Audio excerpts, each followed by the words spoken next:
ಅಂದರು ಹೇಳ್ತಾ ಇದ್ದಾರೆ. ಅದು ಸತ್ಯ ಸುಳ್ಳು ಅಲ್ಲ.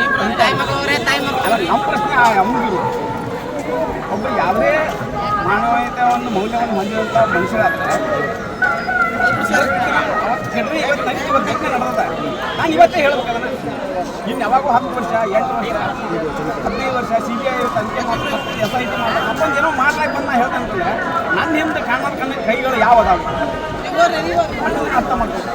ಆ ಎಮ್ಮ ಬಂದು ಹೇಳ್ತಾ ಇದ್ದಾವೆ ಅಂತಂದ್ರೆ ಈಗ 10 ವರ್ಷ ಯಾವಾಗ್ಯದ ಗಟ್ಟಿ ಆಗ್ಯದ 13 ವರ್ಷ ಆಗ್ಯದ 13 ವರ್ಷ ಅಂತಂದ್ರೆ ಆ ಎಮ್ಮ 13 ವರ್ಷ ಏನು ಮಾಡ್ತಾರೆ ಅವ್ರಿಗೇನು ಇದು ಇರಲಿಲ್ಲ ಕಲ್ಪನೆ ಇರಲಿಲ್ಲ. ಯಾಕಂದ್ರೆ ಅವತ್ತು 13 ವರ್ಷದ ಮುಂದೆ ಗಟ್ಟಿ ನಡೆದಲ್ಲ ಇವತ್ತು ಬಂದು ಹೇಳ್ತಾ ಇದ್ದಾರೆ ಆ ಎಮ್ಮ ಮೆಮೊರಿ ಪವರ್ ಎಷ್ಟಲ್ಲ ಅದನ್ನು ಅರ್ಥ ಮಾಡ್ಬೇಕು. ಯಾಕಂತಂದ್ರೆ ಮನುಷ್ಯನ ಮೆಮೊರಿ ಅಂತ ಆಟೋಮೆಟಿಕ್ ಡಿಲೀಷನ್ ಇದು ತಕ್ಕಂತ ಇರ್ತೈತಿ ಅಂತ ಹೊತ್ತಾಗ ಅವತ್ತಿಂದ ಅವತ್ತಾದ್ರೆ ಫ್ರೆಶ್ ಮೆಮೊರಿ ಇರ್ತೈತಿ ತನಿಖೆ ಸೂಕ್ತವಾಗಿ ಆಗ್ತದೆ.